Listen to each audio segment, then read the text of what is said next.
A'udzubillahi minasyaitonirrajim. Bismillahirrahmanirrahim. Assalamualaikum warahmatullahi wabarakatuh. Waalaikumsalam warahmatullahi wabarakatuh. Waalaikumsalam. Alhamdulillah rabbil alamin.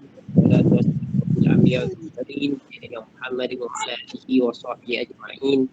Rabbi shrah li sadri wa yassir li amri wahlul 'uqdatam min lisani yafqahu qawli. Alhamdulillah, syukur kepada Allah SWT kerana dengan izinnya pada malam ni kita dapat meneruskan lagi program Generasi Al-Quran Surah Taman Jawijaya. Yang pertamanya saya nak mengucapkan kesyukuran kepada Allah SWT kerana dengan izinnya kita semua dikurniakan kesihatan yang baik sehingga kita mampu lagi untuk meneruskan menyertai program Generasi Al-Quran secara maya ni, insyaAllah. Assalamualaikum warahmatullahi wabarakatuh semua. Waalaikumsalam warahmatullahi wabarakatuh.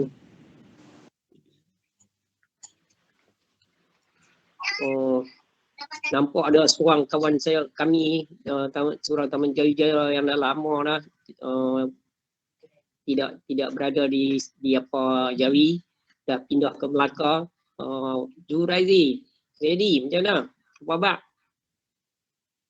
Alhamdulillah sihat alhamdulillah. Hari ni dia menyertai itu. Tak outstation dah ni, kau tak outstation dah ni. Minggu depan. Bila nak balik Jawi? Tak balik Jawi pun secara maya, jumpa dalam maya macam ni pun hebat, alhamdulillah. Alhamdulillah.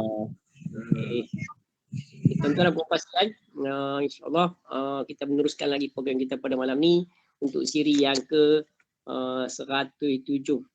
Alhamdulillah kita dah sampai ke siri yang ke 107. Dan seperti mana yang saya umumkan semalam, tetamu kita pada malam ni adalah Ustaz Haji Muhammad Faisal Abu Bakar. Kalau tuan-tuan ingat, Ustaz dah pernah bersama kita dalam siri yang ke-36 yang lepas, siri yang ke-36. Ni hari ni 107. Banyak lama juga lah. Alhamdulillah. Tetapi sebenarnya Ustaz kita jemput ni secara apa terkejut kerana menggantikan Ustaz yang terpaksa ada Ustaz daripada SABK Al-Masyhur Islami Balik Pulau. Pengetua daerah berkenaan semua pergi ke Langkawi, ada mesyuarat. Jadi sebab tu tak dapat menyertai kita. Jadi insyaAllah Ustaz Azmi akan bersama kita nanti pada 1 November insyaAllah. Jadi pada malam ni saya pun cuba ingat balik antara yang kata insyaAllah kalau nak jemput sekali lagi sedia adalah Ustaz Muhammad Faisal. Jadi Ustaz Muhammad Faisal adalah pengetua SMK Alma. Jadi terima kasih Ustaz kan kepada Ustaz yang sudi sekali lagi bersama kita, alhamdulillah. Jadi tuan-tuan dan puan-puan, untuk apa kita mulakan program ini, marilah sama-sama kita buka sekali lagi seperti biasa majlis kita ataupun program kita pada malam ni dengan sama-sama kita membaca umul kitab Al-Fatihah. Auzubillahi minasyaitonirrajim. Bismillahirrahmanirrahim. Alhamdulillahirabbil alamin. Ar-Rahmanir-Rahim. Maliki yaumiddin. Iyyaka na'budu wa iyyaka nasta'in. Ihdinas siratal mustaqim. Siratal ladzina an'amta 'alaihim ghairil maghdubi 'alaihim waladdallin.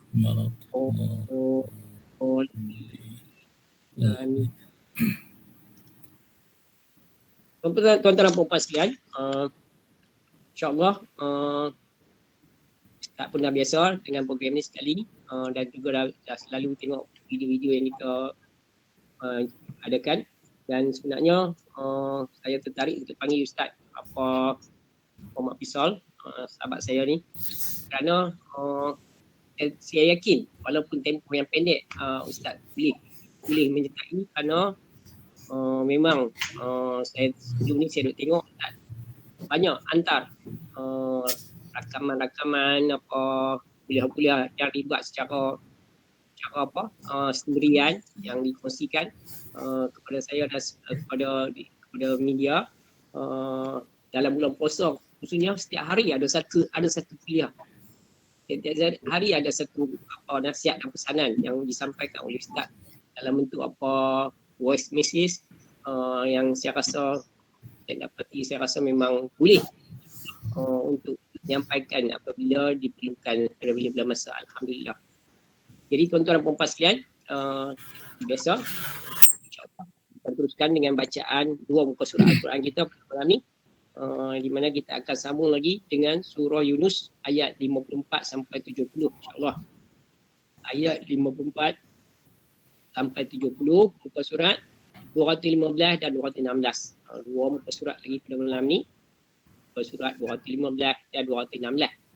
215 dan 216. Jadi tuan-tuan boleh buka masa Al-Quran ataupun tuan-tuan boleh tengok presentation. Siapa yang tak ada di rumah atau ada di luar, bolehlah tengok presentation yang ada di sini.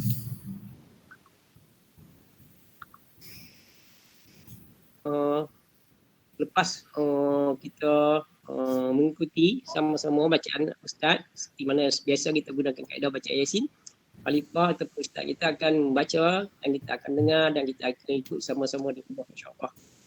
Lepas tu kita minta Ustaz teruskan kita program kuliah itu kuliah. Sekarang nama dia kuliah jam 10. Dulu kuliah 10 minit, sekarang ni nama dia kuliah jam 10 lah Ustaz.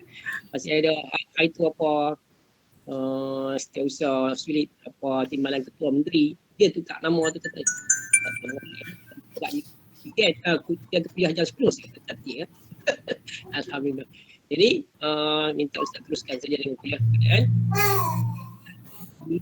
Sepatutnya kita akan buka untuk sedikit semang-semang santai dalam program berinteraksi dengan guru insya-Allah. Jadi tuan-tuan, saya rasa tuan-tuan dah sedia, jadi marilah kita sama-sama mulakan dengan saya menyerahkan program ini kepada Ustaz Muhammad Fizal Abu Bakar untuk menguruskan program. Silakan Ustaz. Assalamualaikum warahmatullahi wabarakatuh. Waalaikumsalam. Wassalatu wassalamu ala Rasulillah wa ala alihi wa sahbihi ajma'in. Rabbi shrah li sadri wa yassir li amri wahlul 'uqdatam min lisani yafqahu qawli, amma ba'd. Subhanaka la 'ilma lana illa ma 'allamtana innaka antal alimul hakim. La haula wa la quwwata illa billahil 'aliyyil 'azim. InsyaAllah terima kasih pada akhuna Ustaz Cikgu Abdul Rahim atas jemputan pada malam ini. Alhamdulillah. Sama-sama insyaAllah kita akan membaca surah Yunus ayat yang seperti yang disebut tadi, ayat 54 sampai 70 ya insyaAllah. Jadi kita baca bersama-sama kan? Jangan bersama nah. Baik. A'udzu billahi minasy syaithanir rajim. Bismillahirrahmanirrahim. ولو أن لكل نفس ظلمت ما في الأرض لافتدت به وأسروا الندامة لرأوا العذاب وقضي بينهم بالقسط وهم لا يظلمون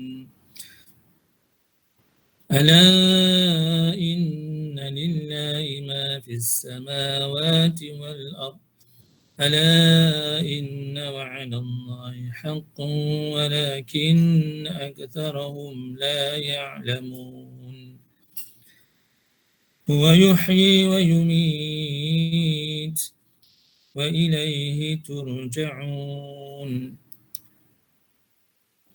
يا أيها الناس قد جاءتكم موعظة من ربكم وشفاء لما في الصدور وهدى ورحمة للمؤمنين قل بفضل الله وبرحمته فبذلك فليفرحوا هو خير مما يجمعون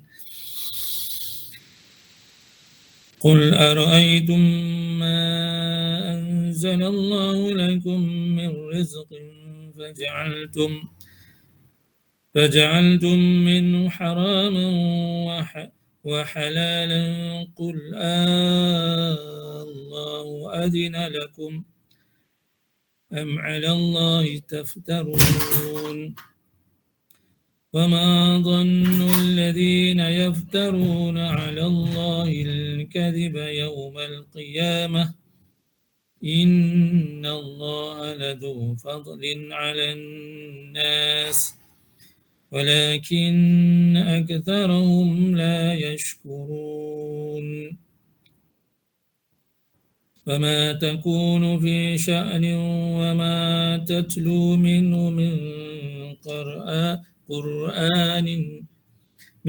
قرآن ولا تعملون من عمل إلا كنا عليكم شهودا إذ تفيضون فيه وما يعزب عن ربك من مثقال ذرة في الأرض ولا في السماء ولا أصغر من ذلك ولا أكبر إلا في كتاب مبين ألا إن أولياء الله لا خوف عليهم ولا هم يحزنون الذين آمنوا وكانوا يتقون لهم البشرى في الحياة الدنيا وفي الآخرة لا تبديل لكلمات الله ذلك هو الفوز العظيم ولا يحزنك قولهم إن العزة لله جميعا هو السميع العليم ألا إن لله من في السماوات ومن في الأرض وما يتبع الذين يدعون من دون الله شركاء إن يتبعون إلا الظن وإن هم إلا يخرصون هو الذي جعل لكم الليل لتسكنوا فيه والنهار مبصرا إن في ذلك لآيات لقوم يسمعون قالوا اتخذ الله ولدا سبحانه هو الغني له ما في السماوات وما في الأرض إن عندكم من سلطان بهذا أتقولون على الله ما لا تعلمون قل إن الذين يفترون على الله الكذب لا يفلحون متاع في الدنيا ثم إلينا مرجعهم ثم تذيقهم العذاب الشديد بما كانوا يكفرون صدق الله العظيم. Alhamdulillah, syukur kepada Allah Subhanahu wa taala. Boleh diteruskan kah, Cikgu Rahim? Boleh kah? Silakan. Ya, baik, insyaAllah. Baik, sedikit beberapa pengajaran yang kita boleh ambil daripada beberapa ayat dalam ayat yang kita baca tadi. Saya merujuk kepada satu ayat iaitu Qul bifadlillahi wa birahmatihi wa bidzalika falyafrahu Jadi dalam saya merujuk sebuah kitab tafsir iaitu Tafsir At-Tabari di mana beberapa pendapat ulama telah dikutip oleh At-Tabari berkaitan makna ayat ini, di mana banyak para ulama menjelaskan apakah dimaksudkan dengan qul bi fadlillahi wa bi rahmatihi, iaitu katakanlah Muhammad dengan kurnia Allah, bi fadlillah, dan wa bi rahmatihi, dan juga rahmatnya, hendaknya dengan itu mereka bergembira, fal yafrahu. Ini menurut Ibnu Humaid. Dia berkata, dia telah menceritakan bahawa dia mendengar Jarir menceritakan kepada Mansur dari Hilal, iaitu menyebut bahawa maksud bifadlillah, kurnia Allah itu ialah kitab Allah, dan wa bi rahmatih itu adalah Islam. Jadi di sini Allah menyebut bahawa Allah telah kurniakan bahawa kita diberikan rahmah ataupun diberikan fadl, kelebihan, iaitu dengan Al-Quran dan juga Islam. Jadi Masya Allah, inilah sebenarnya nikmat, dua nikmat yang sangat besar yang Allah berikan kepada kita. Begitu juga pendapat daripada Imam Muhammad bin Sa'id. Dia berkata bapaknya telah menceritakan kepadanya bahawa Ibnu Abbas, bapaknya menceritakan kepadanya daripada ayahnya, di mana tok dia daripada Ibnu Abbas. Ibnu Abbas yang nama beliau diabadikan sebagai Bani Abbasiyah, keturunan beliau, di mana firman Allah Subhanahu wa taala qul bi fadlillahi wa bi rahmatihi ini bermaksud maksud kurnia itu ialah Al-Quran. Maknanya Allah berikan kita Al-Quran, dan rahmatnya itu adalah ketika Allah menjadikan mereka termasuk ahli Quran. Jadi Allah kurniakan kita Al-Quran dan Allah jadikan kita termasuk di kalangan ahli Al-Quran. Jadi apakah dimaksudkan dengan ahli Al-Quran itu kan? Ahli Al-Quran itu iaitu orang yang selalu membaca Al-Quran, mentadabburkan ayat-ayat Al-Quran, ya. Itu adalah ahli Al-Quran, berusaha memahami pengajaran-pengajaran yang ada dalam Al-Quran, ya. Begitu juga Al-Musanna menceritakan kepadaku, ia berkata Ishaq menceritakan kepada kami, dia berkata Ja'far bin Aun menceritakan kepada kami, Hisham bin Sa'ad menceritakan kepada kami, dan Zaid bin Aslam, dia berkata kurnia Allah adalah Al-Quran, sedangkan rahmatnya adalah agama Islam. Jadi maknanya ada sedikit perbezaan di kalangan ulama. Rahmat itu ada yang kata ahli Al-Quran, ada yang berkata itu adalah agama Islam itu sendiri. Apapun, yang penting di sini kita telah Allah kurniakan kelebihan, kita beriman kepada Allah SWT, dan Allah kurniakan kita Al-Quran, dan Allah kurniakan kita Islam sebagai agama bagi kita, kan? Jadi apabila kita merasai bahawa Allah SWT telah kurniakan kita satu kelebihan yang tidak diberikan kepada mungkin orang-orang lain yang belum menerima hidayah Allah Subhanahu wa taala, kan? Jadi tadi saya cuba melihat beberapa pandangan daripada sahabat-sahabat kita yang dulunya adalah padri tetapi sekarang mereka telah mendapat hidayah Allah SWT, menerima Islam.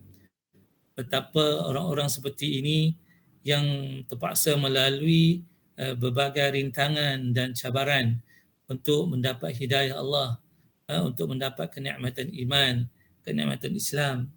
Jadi mereka menceritakan bagaimana bersungguh-sungguhnya pihak Kristian nak mengeluarkan umat Islam daripada agama mereka, kan?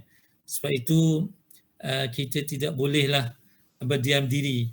Ini antara yang mungkin kita sedang buat ini salah satu daripadanya lah, ya, iaitu kita menguatkan kemampuan, kita menguatkan keimanan kita agar kita tidak mudah diperdaya oleh apa-apa sahaja da'iyah-da'iyah yang boleh merosakkan keimanan kita. Di samping itu, tidak cukup setakat itu, kita harus juga melihat jiran-jiran tetangga kita, dan juga begitu juga dengan satu langkah lagi yang ke depan, iaitu bagaimana untuk kita menjadikan rakan-rakan kita yang belum Islam, rakan sekolah kita, rakan sepermainan kita, dan rakan setaman kita. Kalau organisasi kita itu di peringkat taman, mungkin kita cuba fikirkan bagaimana. Baru-baru ni 2 bulan, 3 bulan sudah kita menyambut Maulidur Rasul. Jadi saya dengan kawan-kawan di sinilah, di Sungai Petani, kita buat satu kempen mengenali Muhammad kepada yang bukan Islam. Kempennya simple saja, kita sediakan sedikit cendah hati.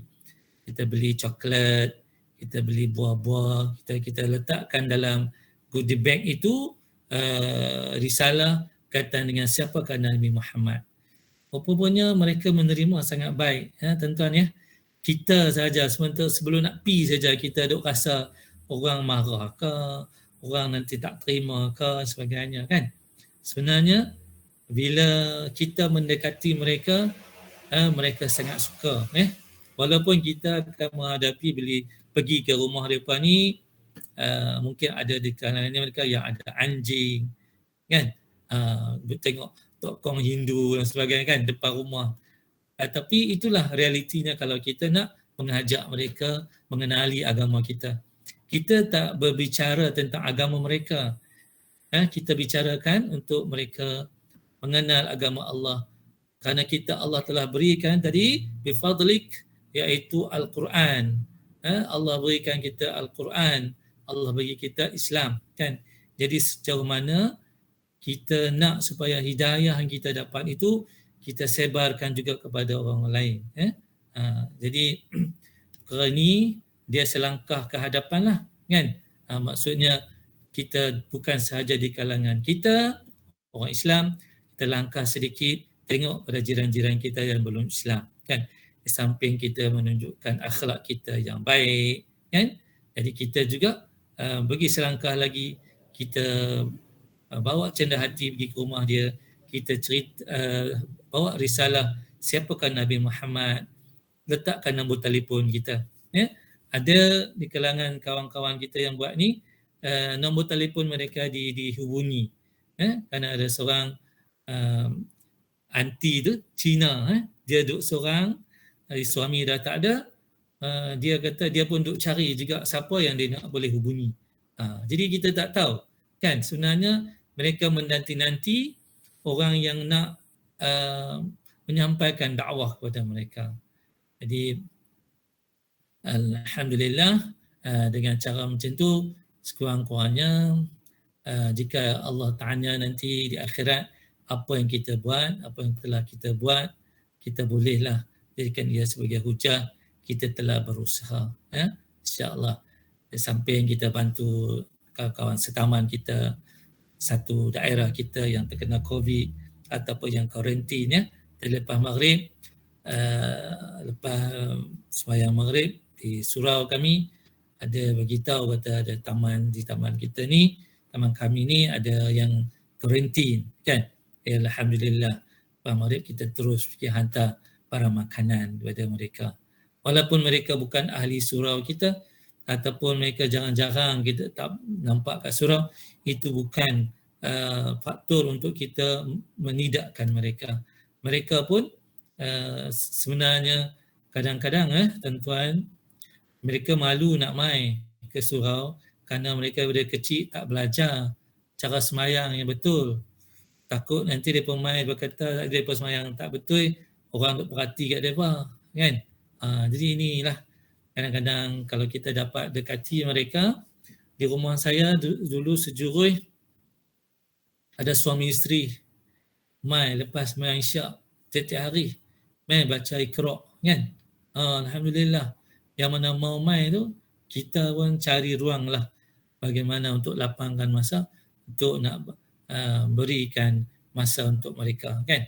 Jadi sebenarnya masyarakat menanti-nanti kita santuni mereka cuma sejauh mana kita mampu ataupun bersungguh-sungguh untuk menyantuni mereka. Tuan-tuan dan puan sekalian, seminit lagi nak pukul 10, tak apa, kita Cikgu Rahim kata kuliah pukul 10 kuliah pukul 10, insyaAllah. Kalau ni saya tak ambil masa panjang. Saya cuma teringatlah satu buku yang saya baca. Tapi buku ini ataupun kata-kata ini daripada bahasa Inggeris. Kadang-kadang kita buat kerja dakwah ini, saya tengok macam Mufti Mink. Dia nama dia Mufti Mink. Dia dakwah satu dunia dia pergi dalam bahasa Inggeris.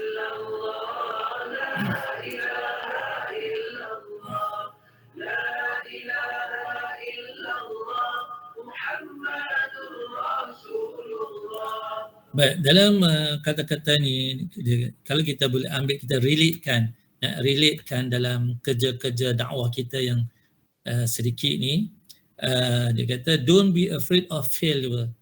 Jangan kita takut kepada kegagalan bila kita buat kerja dakwah, kan? Kadang-kadang kita reject, orang reject kita, orang tak mau. Jadi dia ajak kita hari ini kalau nak pergi berdakwah, dia kata kita tetapkan kita nak berapa orang reject kita, berapa orang yang nak tolak kita, supaya bila kita orang tolak tak mau dakwah kita tu, maknanya kita berjaya satu. Dia kata tetapkan hari ini kita nak buat dakwah di taman sekian-sekian. Kan? Kita nak minta, kita target kita 20 orang reject kita, 20 orang tak mau. Kan? Jadi maknanya, tapi peliknya yang kita jumpa bukan tak mau, mereka mau. Kan? Jadi bila mereka mau, jadi kita punya target tu tak mau, kita terus lagi, kita cari lagi, sikit lagi. Maknanya sebenarnya masyarakat ini dia menanti santunan kita. Apa yang penting kata di sini adalah apa yang kita lakukan selepas kalau mereka reject kita. What we define you. Everyone fails. Setiap orang akan mengalami kegagalan, kan? Akan mengalami kegagalan. It's gonna happen to me. Dia juga berlaku kepada kita. Kita tahu bagaimana Nabi SAW sendiri juga menghadapi berbagai tentangan, menghadapi berbagai rintangan, menghadapi berbagai tohmah, tribulasi. Contohnya bila dakwah di Taif dan sebagainya, kan? Rasulullah menerima tentangan. Malah apa yang Nabi Rasulullah katakan, apa yang Nabi doakan. Sehingga dalam perjalanan balik, kan? Perjalanan balik Nabi daripada Taif ke Mekah itu, Nabi bertemu dengan seorang lelaki, kan? Akhirnya lelaki itu masuk Islam. Kerana cuma dia mendengar Nabi baca bismillah sebelum makan buah kurma, kan? Kalau tuan-tuan kebanyakan ni saya rasa dah pernah pergi umrah, pergi haji, kita akan bertemu satu masjid, tapi masjid tu tak dibenarkan masuk sekarang. Mungkin ada orang duk buat khurafat, kerajaan Saudi tak benar, tutup. Ditutup. Jadi kalau kita lalu daripada Mekah nak pergi ke Taif, akan jumpa masjid tu, kalau tak silap sebelah kanan. Sebelah kanan dia tutup. Kan? iaitu tempat Nabi duduk waktu itu. Kawasan itu adalah ladang tamar. Jadi bila Nabi duduk balik setelah dilontar batu di Taif itu, sampai ke situ Nabi duduk berehat, tiba-tiba tuan tanah atau kurma itu tengok dan suruh pekerja dia ni pergi bagi buah tamar kepada Nabi, kan. Dan ketika Nabi makan, Nabi baca bismillah, itulah dia akhirnya dia tertarik dan dia masuk Islam, kan, masya-Allah, kan. Jadi Nabi juga mengalami tentangan, ya. Daripada kita if instead of sitting on your hands, maksud daripada kita berpeluk tubuh, kita ada setengah kita kata tak apalah, kita jagalah diri kita. Hak orang luar tu macam mana di luar kemampuan kita. Okey. Kalau kita dah berusaha, okeylah kalau kita kata macam tu, kan.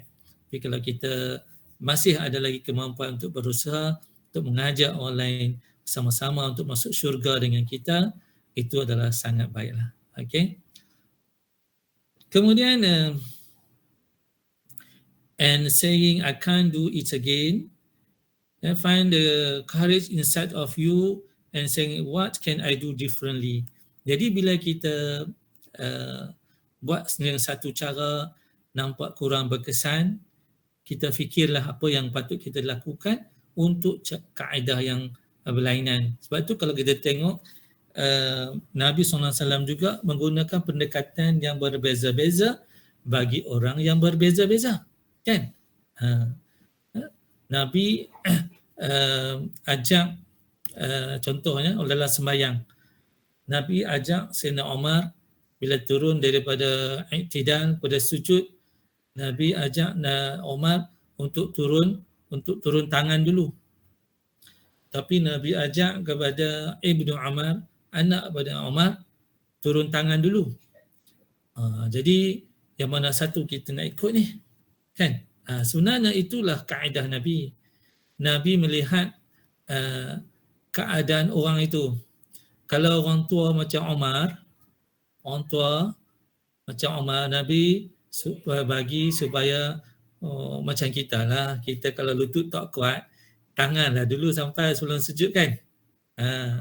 Kalau kita masih kuat lututlah dulu baru tangan. Itu kaedah kita memahami hadis, kan. Kaedah untuk kita memahami hadis, bukan kita nak cari yang mana satu yang sahih ni, yang mana satu yang nak ikut ni. Jadi kita kena dapat huraian hadis itu, kan. Nampak macam bercanggah, tapi sebenarnya dia adalah satu rukhsah, satu kelonggaran yang Nabi beri. Jadi maknanya dakwah itu dia berbeza-beza kepada orang berbeza. Sama juga ketika Nabi mengutuskan surat kepada raja-raja yang berada di sekitar kota Mekah, raja-raja yang bukan raja Arab, kan. Bukan raja Arab, Nabi utuskan surat, kan, termasuklah Hercules dan sebagainya, kan. So jadi untuk berjaya on the road to success, they always we, not me. Jadi untuk kita berjaya, untuk kita mengharungi kejayaan, untuk kita mendapat kejayaan dalam dakwah, dia kata kita kena selalu kata kami, kita, bukan saya, bukan ana. Kita tak nak ananiyah, kita tak mau perasaan keakuan.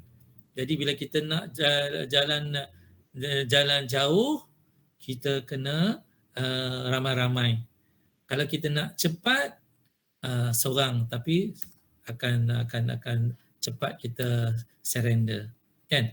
Sebab tu dalam kita beramai macam Cikgu Rahim buat ni, memanglah kena banyak sabar untuk nak jalan jauh, kan. Jalan jauh. Sebab tu dah boleh sampai 100 hari lebih lah. 100 awal juga? 127? 107. 107, Masya Allah, Alhamdulillah, ya. Jadi itu dia, perjalanan yang jauh, ya, perlu ramai, insya-Allah. Then do not think that you alone can be achieve things, ya. Jangan kita ingat bahawa dengan seorang itu kita boleh mencapai satu kejayaan. There is always another person who is standing behind you, not coming on the forefront, but behind you, praying for you and supporting you. Kadang-kadang kawan-kawan yang tak dapat bersama kita pada malam ini, walaupun jiwa atau jasadnya tidak bersama, tetapi hatinya tetap mendoakan, kan? Jadi yang itu yang kita nak. Doa orang-orang mukmin ini adalah sangat mustajab, senjata bagi orang mukmin. Jadi bersangka baik selalu sesama rakan-rakan kita merupakan satu yang asas dalam agama kita, kan? Dan Nabi ajar kita bahawa sesungguhnya orang-orang yang beriman itu adalah innamal mu'minuna ikhwah fa aslihu baina akhwaikum. Sesungguhnya orang-orang beriman itu adalah bersaudara dan damaikan di kalangan mereka. Ayat Quran Al-Hujurat, kan? Jadi sekurang-kurang ukhuwah kita dengan sahabat kita ialah bersangka baik. Sekurang-kurang, maknanya kita bersangka baik dengan sahabat kita. Itu tanda ukhuwah yang paling rendah. Sangka baik dengan kawan kita, insya-Allah. Jadi bila kita ada sentiasa perasaan itu, kalau dia tak datang surau kita, mungkin kita kata mungkin dia tak sihat ke, mungkin dia sibuk ke, mungkin dia obsession ke, jauh sekali hati kita, dia ni dah mula dah leka dengan dunia dah, kan? Kita bersangka baik, kita doakan untuk dia dalam rukuk kita, dalam Al-Fatihah kita, dalam sujud kita, tahiyat akhir kita, doakan sebelum bagi salam untuk sahabat-sahabat kita, rakan-rakan kita yang pernah bersama dengan kita. Kerana Nabi ajar, dan sebelum kita bagi salam, kita mohon Allahumma ja'alni Allahumma inni a'udzubika min adzabi jahannam wa a'udzubika min adzabil qabr wa a'udzubika min fitnatil masiihid dajjal wa a'udzubika min fitnatil mahya wal mamat. Nabi ajar sebelum kita bagi salam, itu adalah hadis sahih yang jarang-jarang kita baca. Mungkin Tok guru kita tak masukkan doa itu kerana takut panjang sangat, kan? Jadi bila kita dah makin berumur ni, kita nak carilah tambahan-tambahan doa. Pilih doa-doa yang maksur daripada Nabi, terutama bila kita sembahyang. Dalam sembahyang tak boleh kita buat doa sendiri, melainkan doa yang Nabi ajar, kan? Jadi antaranya itulah doanya. Itu juga ketika kita sujud, ketika kita baca Fatihah, Allah menyebut dalam Al-Quran, dalam hadis Qudsi. Dalam hadis Qudsi Allah menyebut apabila kita baca Alhamdulillahirabbil alamin, Allah jawab pada malaikatnya, hambaku memuji aku, kan? Sampai kita baca Ihdinas siratal mustaqim, Allah akan menyebut pada malaikat, bagiku hambaku apa yang dia minta. Maknanya ketika itu berdoa dalam hati kita, minta kebaikan di dunia dan kebaikan kita di akhirat, insya-Allah. Jadi saya rasa itulah sebenarnya peringatan untuk diri saya sendiri, bukanlah untuk tuan-tuan. Jadi terima kasihlah tuan-tuan tumpang dengar. Saya ni sebenarnya insan yang tak ada apa-apa, cuma sekadar kita berkongsi sedikit untuk fazakir, berilah peringatan. Fa inna zikra, sesungguhnya peringatan itu tanfa'ul mu'minin, baik bagi orang-orang yang beriman. Yang baik itu pada Allah Subhanahu wa taala, dan lemah itu pada diri saya yang lemah ini. Kita maaf kalau ada salah silap. Sekian, terima kasih banyak. Terima kasih semua. Assalamualaikum warahmatullahi wabarakatuh. Waalaikumsalam warahmatullahi wabarakatuh. Jazakallah khairan katsiran diucapkan kepada Ustaz Muhammad Faisal yang telah pun mendengarkan bacaan Al-Quran kepada kita, dan kita ikut bersama insya-Allah dalam slot bacaan Al-Quran 2 muka surat kita pada malam ni. Dan seterusnya kita mendengar tadi tazkirah yang disampaikan oleh Ustaz, di mana Ustaz mengajak kita lah supaya kena ada usaha untuk apa, dakwah Islam. Jadi kita kena setiap orang kalau kena memikirkan macam mana nak sampaikan kepada orang keliling kita, tak kira lah rakan sesama Islam kita kan, jiran tetangga sesama Islam kita, jiran di tempat kerja ataupun yang bukan Islam terutamanya. Jadi apa kaedah yang boleh kita buat supaya usaha tersebut tak terhenti. Kita pun selalu dengar sampaikanlah dari mereka walaupun satu ayat. Itu maksud dia dakwah lah tu. Macam mana kita nak sampaikan kepada orang keliling kita, tak kira siapa, sama ada Islam ataupun bukan Islam. Kerana kita yakin dan kita begitu yakin, kita begitu bangga kata agama Islam ni adalah agama yang terbaik. Iaitu satu agama daripada Allah SWT dan yang kita sebagai penganutnya. Jadi kita tak terima agama lain seperti mana dalam Al-Quran dan juga apa yang disampaikan oleh Rasulullah SAW, Nabi Muhammad, bahawa agama yang lain tersesat. Jadi kebanggaan kita sebagai agama Islam, bagaimana kita nak menunjukkan dia. Cara nak menunjukkan dia adalah melalui dakwah, kerana mungkin orang lain terutama yang bukan Islam tak dapat maklumat mengenai agama yang terbaik ni.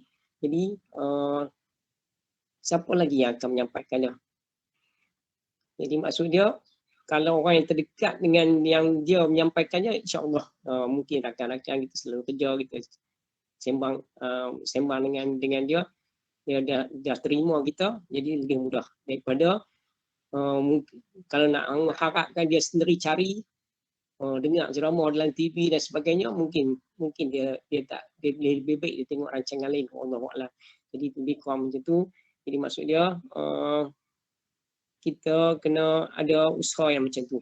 Jadi di samping tak kira lah tadi kita kalau orang bukan Islam, tentulah kita tahu dia jauh daripada agama, gambaran yang sebenar mengenai Islam dan juga Rasulullah SAW sendiri, Quran dan sebagainya. Yang sama-sama kita Islam ni pun seperti mana Ustaz sebutkan tadi, ada juga yang sebenarnya pengetahuan ataupun ilmu dah sangat kurang dan menyebabkan dia segan untuk datang ke masjid dan surau seperti mana yang disebutkan, masjid dan surau kerana ada kelemahan-kelemahan tertentu. Jadi macam mana nak tarik mereka untuk datang tu, kena berhikmah dengan dakwah yang berhikmah yang kita kena juga mempelajari, insya-Allah. Kalau di sekolah selalu disebutkan dalam Kementerian Pendidikan, dia kata semua cikgu tu adalah guru kaunseling. Semua cikgu tu adalah guru disiplin. Jadi maksud dia kalau kita sebagai orang mukmin, orang Islam ni, kita ni semua adalah dai. Jadi kita kena menyampaikan, insya-Allah. Wallahualam. Lebih kurang tu yang disebutkan, yang saya faham. Jadi tuan-tuan mungkin lebih faham dengan cara yang lain lagi, dan mungkin nak bersembang dengan Ustaz sebentar lagi. Jadi saya rasa taklah saya nak memperkenalkan Ustaz sebab dah hari itu dalam siri yang ke-36 dah Ustaz bersama kita. Jadi mungkin tuan-tuan nak bersembang ataupun nak bertanya dan sebagainya, saya persilakan tuan-tuan dan puan-puan. Silakan tuan-tuan dan puan-puan.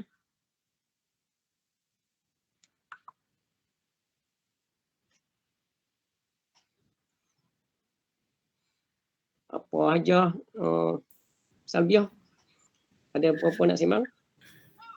Terima kasih Cikgu Rahim. Assalamualaikum Ustaz. Waalaikumsalam warahmatullahi wabarakatuh. Saya tertarik yang Ustaz cakap macam mana berdakwah dengan seorang padri sampai ada ke macam masalah masa bagi dakwah dia ataupun dia orang boleh terima apa dakwah yang kita bagi tu dengan cara terbuka. Ya, insya-Allah.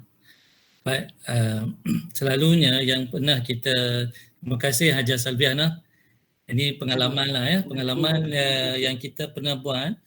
Kita buat secara tertutup, iaitu kita jemput padri daripada Kristian, kemudian kita jemput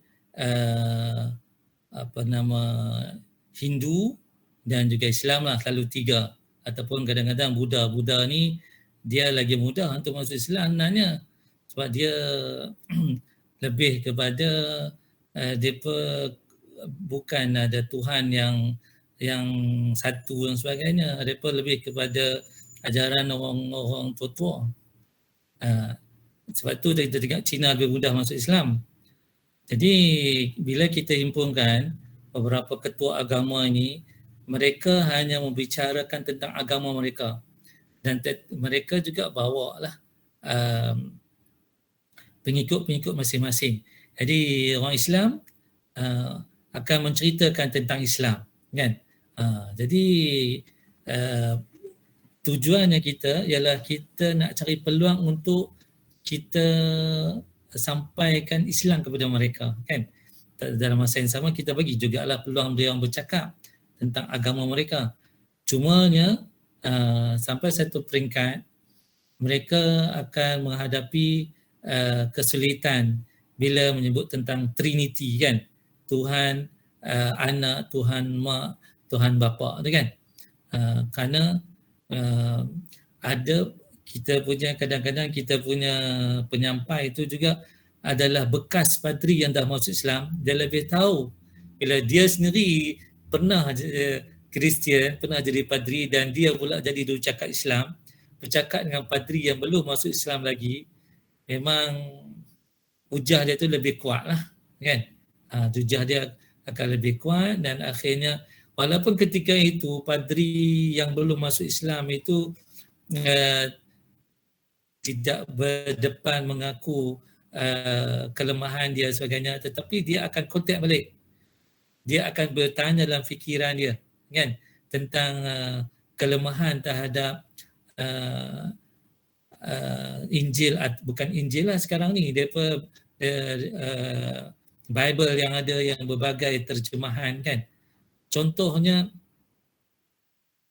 Injil terjemahan baru ni, kalau Injil yang asal Allah melarang makan babi, tetapi sekarang terjemahan yang baru ni dia tambah pula bukan babi saja, babi hutan, kan?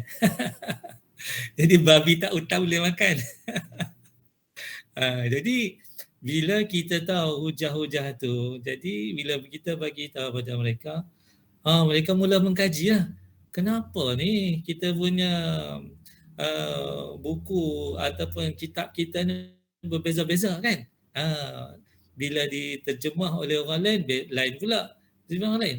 Jadi bila kita bagi hujah itu, kita bagi satu trigger point kat fikirannya untuk dia berfikir. Mungkin sekarang dia belum lagi dapat hidayah, mungkin akan datang dia mula kena ni, akhirnya dia mula mendekati Islam, kan? InsyaAllah. Tapi kita tahu bahawa ada juga kita, dulu kita selamatkan seorang wanita. Seorang wanita, dia ni dia ada masalah keuangan. Dia dengan anak dia, tak ada suami. Suami dia penagih ke? Kalau tak silap saya tak ingat, tak pernah ingat. Jadi suami dia ada masalah. Jadi dia tiba-tiba dia disantuni oleh orang Kristian, tahu? Dan dia ditempatkan di rumah Kristian lah, kan? Rupanya di belakang gereja itu ada gerakan menjual dada. Jadi bila dia dah tahu maklumat itu, bila dia lari daripada rumah perlindungan Kristian tu, mereka takut dia bocorkan rahsia ni, kan, bahawa di belakang gereja itu dia punya apa kita kata gerakan mereka tu salah satunya adalah menjual dadah kepada anak-anak Melayu ni. Kadang-kadang itu itu satu.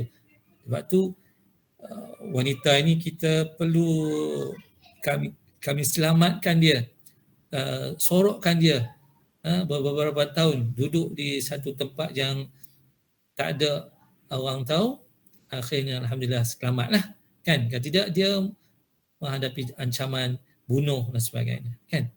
Itu juga dengan padri-padri yang telah masuk Islam, mereka juga dia mendapat ancaman bunuh dan sebagainya. Bukan mudah lah, kan. Macam kita sebut ni macam mudah, senang, tapi apa yang mereka lalui itu bukanlah mudah, ya. Dan bila kita berjaya mengislamkan anak mereka tapi ibu mereka, ayah mereka tak benarkan, itu juga satu cabaran yang kita akan hadapi. Jadi kita kena tahu juga, contohnya umur 18 tahun dalam perlembagaan negara kita, umur 18 tahun barulah seorang tu bebas untuk beragama, kan.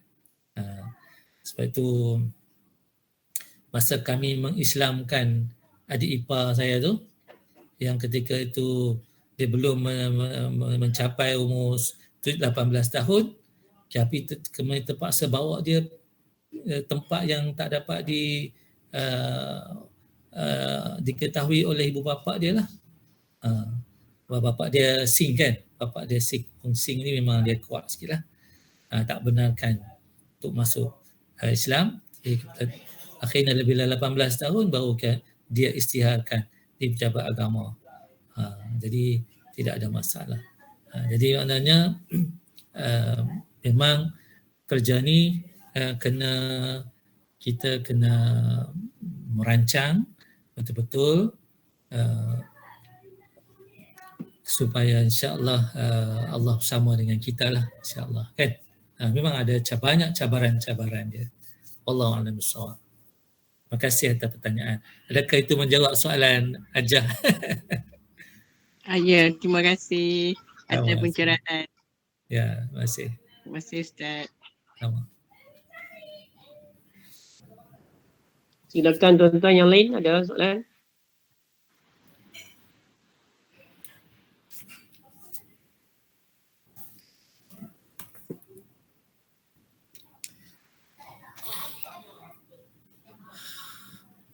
Pengalaman saya di sekolah menengah Saint Mark.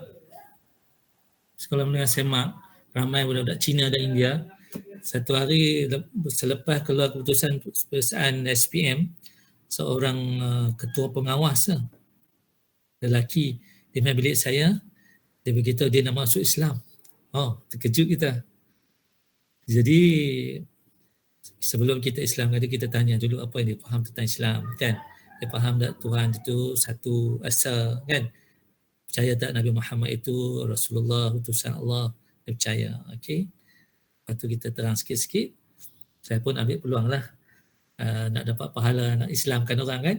Teruslah Islamkan dia, alhamdulillah. Tapi dia menghadapi cabaran yang besar lah, kerana bapa dia adalah salah seorang daripada ahli jawatan kuasa gereja di kawasan rumah dia. Jadi bila bapa dia tahu dia Islam, bapa dia terus hantar dia pergi ke luar negara. Sampai sekarang kita tak dapat hubungi, dia pun tak dapat hubungi kita.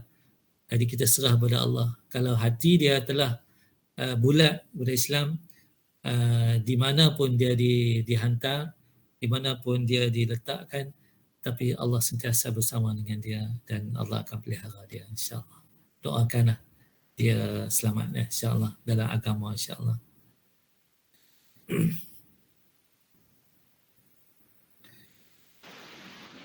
Tuan-tuan, ada lagi? Kalau tuan-tuan ingat hari tu apa ustaz kita daripada SMK Macam Bubuk, ustaz apa nama ustaz lah, lupa, yang jadi apa kita punya tetamu kita yang sebelum tu bertugas di Sabah tu, bertugas di Sabah, masuk di perkampungan. Jadi dalam masa bertugas di sekolah tu, dengan usaha yang mereka pergi buat dakwah ke kampung-kampung, ke rumah-rumah di sana, alhamdulillah dapat mengislamkan, saya ingat kata dekat daripada satu kampung tu dekat 50 orang.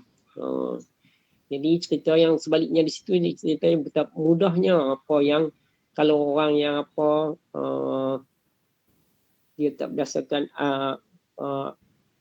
dia merupakan penganut yang supaya macam penganut nenek moyang, ajaran nenek moyang saja, berbanding dengan yang ada kitab, macam yang tadi Ustaz sebutkan, agama Hindu, agama Kristian, agama Kristian, Injil, ada Injil, kitab dan sebagainya, ada Bible itu, berbanding dengan Cina, Buddha, ataupun yang mana mereka berdasarkan apa anutan yang dibawa oleh nenek moyang mereka, tu kepercayaan mereka terus meneruskan, supaya macam adat. Jadi akan adat. Jadi dekat Sabah tu pun sebenarnya tak ada ikut apa nenek moyang sebelum tu. Jadi bila diberi pencerahan mengenai Islam, jadi terbuka hijab, jadi ramai yang akan insya-Allah boleh masuk. Jadi di sana pun, kalau di sana pun dia bergantung ikut siapa yang masuk dulu. Kalau ikut Ustaz yang tu cerita, banyak dakwah ataupun banyak pendiri Kristian sekarang ni, kita dengar, saya ingat masuk ke cerita orang Penang tu, yang masuk tu orang putih ke dalam-dalam tu. Tapi ikut cerita Ustaz, padri daripada Korea yang banyak masuk. Rupanya Korea pun kuat, dia punya padri-padri masuk ke Sabah sana dan sebagainya untuk menarik. Jadi siapa yang masuk dulu, kemudian kalau dia tinggal, lepas dia tinggal pula, kalau agama-agama macam tu, kalau tak ada penerusan, kalau Islam masuk pun insya-Allah dia pun akan terima Islam. Jadi pegangan dia tak kuat, seperti mana yang Ustaz sebutkan tadi, berbanding dengan yang kata tadi Hindu, jadi lebih sukar, dan dia apa ketua ataupun keluarga, ahli keluarga sendiri merupakan utama dalam kes-kes yang berkenaan. Jadi tuan-tuan dan puan-puan, sambungan sikit Cikgu Rahim lah. Pengalaman saya pergi berdakwah juga di Sabah, iaitu di kawasan Putatan, Pulau Gaya, kan, masya-Allah. Yang datang untuk mendengar kita punya kita kata ceramah, lah, maknanya kita buat sikit penerangan tu. Yang datang itu lelaki ni rambut panjang-panjang, kan, anak-anak muda rambut panjang, kata masya-Allah. Lepas tu bila kita berehat balik rumah, malam dia pun main lagi. Masya-Allah, kata ini betul-betul mau lah, kan.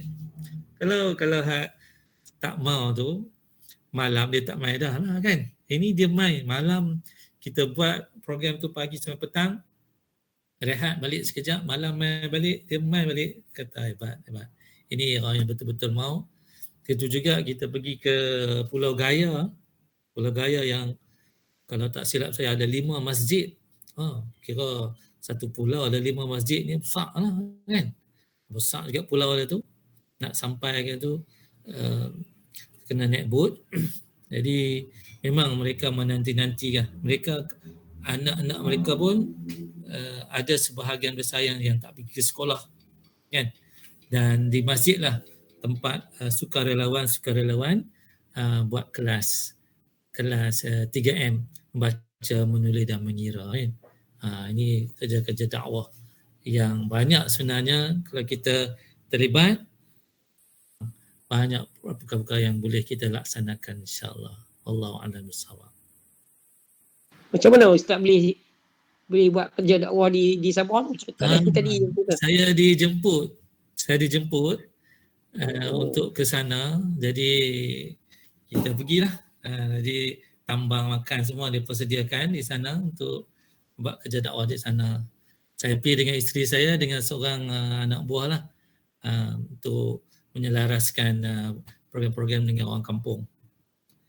Dengan NGO sana lah, dengan NGO di sana. Jadi seronok bila kita pergi tempat orang, kita dapat banyak pengalaman kan. Pertama bila kita buat kerja dakwah. Okey, tuan-tuan. Tadi yang saya sebutkan Ustaz yang daripada SMK Macam Bubuk, Ustaz Syahidan alias dia berkhidmat di sana dulu. Lepas tu bila dia balik, Ustaz yang lain pengganti meneruskan. Jadi maksudnya memang mudah sikit lah maksudnya urusan kerja tu kalau kita buat dakwah di sana berbanding dengan apa di Semenanjung ni. Wallahualam. Jadi tuan-tuan, kalau nak lebih kuat lagi dakwah tu, kalau yang lelaki lah kan, ustaz-ustaz ni yang bujang-bujang pergi ke perkampungan, kahwin dengan orang sana, memang lagi bagus lah kan. Maknanya mereka terus siqah dengan kita hidup dengan mereka tak keluar adalah. Tapi tak semua orang mampu lah buat macam tu kan. Ada di Thailand, belah kawasan sejuk sana, juga ada juga dibuka pondok-pondok di mana kawan-kawan kita kahwin dengan orang sana, duduk sana, buka pondok sana, memang ramai lah. Ini kira sepenuh hayat dia dakwah lah. Masya Allah kan. Ini hebat. Mudah-mudahan kita sampai tahap tu pun kawan-kawan kita dapatlah semangat orang-orang macam tu. InsyaAllah. Okey tuan-tuan, rasanya apa sesi tunggu tuan-tuan cakap, Ustaz tuan-tuan pun tak ada respon dah. Jadi saya rasa cukuplah setakat ni untuk sesi interaksi kita pada malam ni. InsyaAllah kita boleh berinteraksi lagi besok dengan ustaz yang lain, iaitu ustaz kita untuk malam esok adalah Ustaz Muhammad Ali Raja'i Jamaluddin daripada wilayah Persekutuan Selangor ataupun Selangor lah, saya tak pasti. InsyaAllah ini merupakan bekas pelajar SMKA Nibung Tebal, kumpulan kohort yang pertama dulu. InsyaAllah merupakan kepimpinan semasa di sekolah dulu, insyaAllah. Jadi Ustaz akan bersama kita malam-malam esok. Jadi untuk malam ni rasanya kita cukup setakat ni. Kita akan tamatkan program kita. Jadi sebelum kita tamatkan program kita, nak minta Ustaz sekali lagi bacakan doa untuk kami aminkan bersama macam hari tu. Jadi silakan Ustaz. Al-Fatihah. A'udzubillahi minasyaitonirrajim. Bismillahirrahmanirrahim. Alhamdulillah rabbil alamin. Rahmanirrahim. Maliki yaumiddin. Iyyaka na'budu wa iyyaka nasta'in. Ihdinas siratal mustaqim. Siratal ladzina an'amta 'alaihim ghairil maghdubi 'alaihim waladdallin. Amin. Amin amin ya Allah. Aminir rahman aminir rahim. حمدا يوفي نعمه ويكافئ مزيدا يا ربنا لك الحمد كما ينبغي لجلال وجهك وعظيم سلطانك. اللهم إنك تعلم أن هذه القلوب قد اجتمعت على محبتك واتقنا على طاعتك وتوحدت على دعوتك وتوحدت على نصرة شريعتك. واسق اللهم رابطتها وأتم بتها ولها سبلها واملأها بنورك الذين يخشع صدورها بفضل الإيمان بك وجميل توكل عليك وأحيها بمعرفة وامدحها على الشهادة في سبيلك إنك نعم المولى ونعم النصير. اللهم آمين. Ya Allah ya Rahman ya Rahim, kurniakanlah kami lisan yang lembut dan basah, mengingati dan menyebut namamu, hati yang penuh segar mensyukuri nikmat-Mu, serta badan yang ringan menyempurnakan ketaatan kepadamu ya Allah. Ya Allah ya Rahman ya Rahim, kurniakan kami iman yang sempurna, hati yang khusyuk, ilmu yang berguna, keyakinan yang benar-benar mantap. Ya Allah, ya Tuhan kami, kurniakan kami agama, cara hidup ini yang unggul, selamat dari segala mara bahaya dan petaka. Kami mohon ya Allah, kecukupan yang tidak sampai kami terpaksa meminta jasa orang lain. Berikanlah kami ya Allah iman yang sebenarnya, sehingga kami tidak lagi gentar atau mengharap orang lain selain daripada Engkau sendiri, ya Allah, atau menyembah selain daripada Engkau sendiri. Kembangkanlah ya Allah lembayung rahmat dan kasih sayang-Mu pada kami, keluarga kami, anak-anak kami, ibu ayah kami, siapa sahaja yang bersama-sama dengan kami. Janganlah ya Allah Engkau biarkan nasib kami ditentukan oleh diri kami sendiri, walaupun sekadar sekelip mata atau sekadar masa yang lebih pendek dari itu. Wahai yang maha pemurah, wahai yang paling mudah dan cepat kenankan segala doa. Ya Allah ya Rahman ya Rahim, ada di kalangan kami ibu dan ayah kami telah pergi mendahulimu, bertemu denganmu, ya Allah, mendahului kami menemuimu, ya Allah. Jangan jadikanlah ya Allah akan kubur-kubur mereka sebagai taman-taman syurgamu, ya Allah. Ya Allah ya Rahman ya Rahim, jangan kau jadikan kubur ibu ayah kami lubang daripada lubang api neraka-Mu, ya Allah. Ya Allah ya Rahman ya Rahim, lapangkan kubur mereka, ya Allah. Ampuni dosa mereka, ya Allah. Jangan jadikan dosa yang kami lakukan itu memberat, akan menyebabkan mereka mendapat siksaan-Mu, ya Allah. Ya Allah ya Rahman ya Rahim, ibu ayah kami juga manusia biasa, melakukan kesalahan dan kesilapan. Ampunkan dosa-dosa mereka, ya Allah. Ya Allah ya Rahman ya Rahim, kami mendambakan anak-anak kami, cucu-cucu kami menjadi anak dan cucu yang saleh dan salihah, ya Allah. Tapi kami sendiri tidak mampu menjadi contoh yang baik bagi mereka, ya Allah. Ya Allah, bimbinglah kami, ya Allah. Ya Allah, bimbinglah kami, ya Allah. Jangan kau biarkan kami lalai dalam segala kenikmatan dunia yang Engkau uji kami ini, ya Allah. Ya Allah ya Rahman ya Rahim, Engkau uji kami dengan COVID ini, ya Allah. Ya Allah, jangan kau biarkan dia berterusan di negara kami ini, ya Allah. Ya Allah ya Rahman ya Rahim, habsun wa hasn. Allahumma inna nastahfidhuka wa nastawda'uka adiyanana wa imanana wa anfusana wa ahlana wa awladana kulla shay'in a'taytana. Habsun habisun wa hajarun yabisun wa shihabun qabisun. Wa bihaqi mazlumin ya Allah, wa bihaqi mazlumin ya Rahman, wa bihaqi mazlumin ya Arhamar Rahimin. Thumma radadnahu asfal safilin. Urdud fi'lan kha'in ila fa'ilihi ya Karim. Ya Rahman ya Rahim ya Arhamar Rahimin. La hawla wa la quwwata illa billahil aliyyil azim. Wassallallahu ala sayyidina Muhammad walhamdulillahi rabbil alamin. Taqabbalallahu minkum. Minna wa minkum taqabbal ya karim. Amin, amin, amin ya rabbal alamin. Tuan-tuan dan puan-puan, sekali lagi saya ucapkan terima kasih kepada tuan-tuan semua, khususnya kepada Ustaz yang menjayakan program kita sehingga tamat pada malam ni, insya-Allah. Jadi sekian saja program kita pada malam ni. Kita jumpa lagi pada malam esok. Allahumma arhamna bil Quran waj'alhu lana imaman wa hudan wa rahmah. Allahumma zakirna minhu ma nusina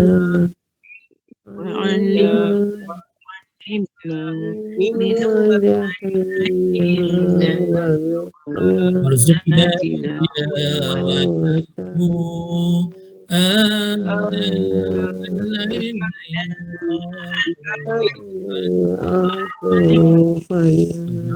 lana hujjatani ya Rahman. Sekian, Assalamualaikum warahmatullahi Waalaikumsalam. Terima kasih Ustaz. Terima kasih. wabarakatuh. Assalamualaikum.